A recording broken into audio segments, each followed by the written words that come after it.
Hey guys, welcome back. After a month hiatus, I do apologize about that, but I am back, and we're going to go back to the scheduled programming of filming the California High-Speed Rail project, and here is your spring 2026 update. After lots of coordination with Union Pacific and weather no longer in the way, the bypass at Herndon Avenue for both Union Pacific and vehicular traffic is now complete. Now that the traffic has been shifted north and Union Pacific to the west, they can now begin work on the underpass that will allow traffic to go below Union Pacific and future high-speed rail lines. Alongside this, Golden State Boulevard will be shifted to the west to allow free room for the high-speed rail right-of-way. And as for the underpass and the future Golden State Boulevard completion, this should be done all the way in August of next year.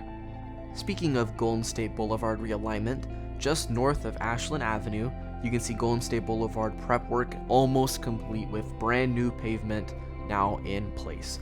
This is great news, as this is a long stretch of realignment needed for the high-speed rail right-of-way to now take its place of the original Golden State Boulevard, and just seeing it now fully paved is really good news. And active work now here means that they really want this to be done. The last grade separation needed to be broken ground has officially now broken ground here in downtown Fresno at the Fresno Street grade separation. The pre-existing bridge here on H Street will be demolished for an at-grade crossing with traffic lights, and two brand new bridges will be constructed both on G Street and for the future high-speed rail lines in between G Street and Union Pacific.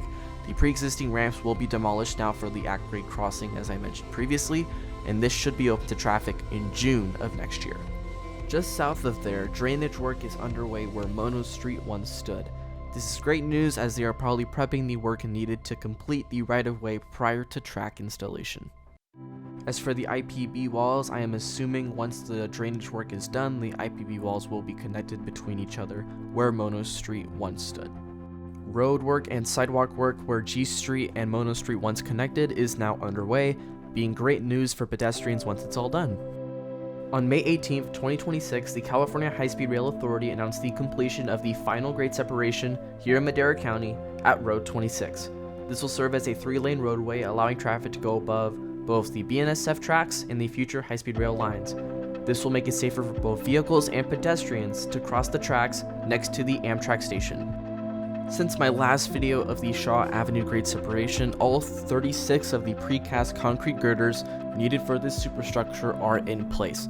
This is one of the largest grade separations in CP1, being over 6 lanes in total with bike lanes and sidewalks in between, as long as of course a median concrete barrier. This is great news, as this structure should be completed by the end of this year, and if that is true, that means a lot of right-of-way and guideway work will be done soon. Sidewalk work is underway at the Golden State Boulevard and West Avenue intersection, and it seems like some at-grade work is underway prior to the paving of the new realignment of Golden State Boulevard. However, that one power line is still in the way. Let's just hope PG&E and the High-Speed Rail Authority finally have a date in set to get rid of it, so they can finally pave that little portion needed for this realignment.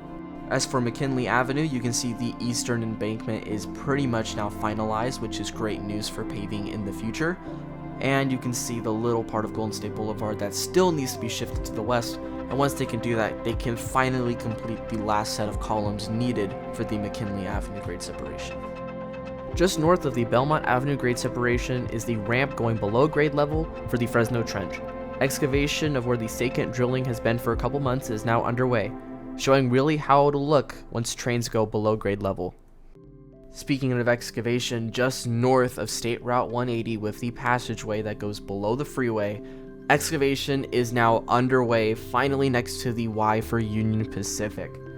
This is great news, as for years during that canal realignment, I was hoping after that they can finally work on it, and it is finally underway.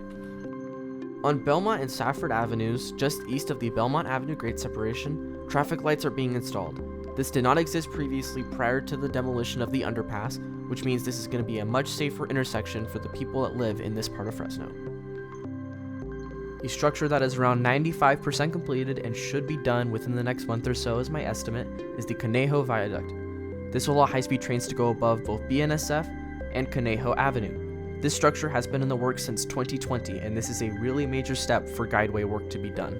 If you're wondering what side railings I am talking about, this is around Conejo Avenue where some formwork is still up. This shouldn't take too long to be finalized, as this little portion takes relatively little time to be completed as with other structures they have built so far. Also in CP23 that is now open to traffic since I filmed this video is the State Route 43 grade separation near Jersey Avenue. This is the first of 2 State Route 43 grade separations. The second one is the curved one, which is south of here. This structure will serve as a 2-lane roadway allowing traffic to go above the future high-speed rail tracks. Prior to the opening, there was a temporary bypass shifted to the west for State Route 43 traffic as the grade separation was built. Now that it is completed, traffic is now on the brand new roadway. Just south of the city of Hanford, the Houston Avenue grade separation will allow traffic to go above the future high-speed rail lines. Girder installation is finally underway, and this should be open to traffic by the end of the year. The long-awaited Excelsior Avenue grade separation just north of the city of Hanford is almost completed. Paving is now complete, with striping is the only thing left remaining. Guardrails have been installed, and this will allow traffic to go above the future high-speed rail line. 2 cul-de-sacs have been created where the original Excelsior Avenue once stood. The last structure I'm going to touch on in this update is the Grangeville Boulevard grade separation project that is just north of the Hanford Viaduct. This will allow high-speed trains to leave the Kings to Larry station and go above Grangeville Boulevard. One of 2 abutment walls have been poured, with some formwork still being done. This should be completed by the end of the year according to the California High-Speed Rail Authority. Alright guys, there concludes the 2026 California High-Speed Rail construction update for the spring. This will not be my last video for a while, guys, don't worry. School is pretty much over. I can get back to full filming like I used to, so expect a lot more videos coming. And on that note, guys, thank you for watching.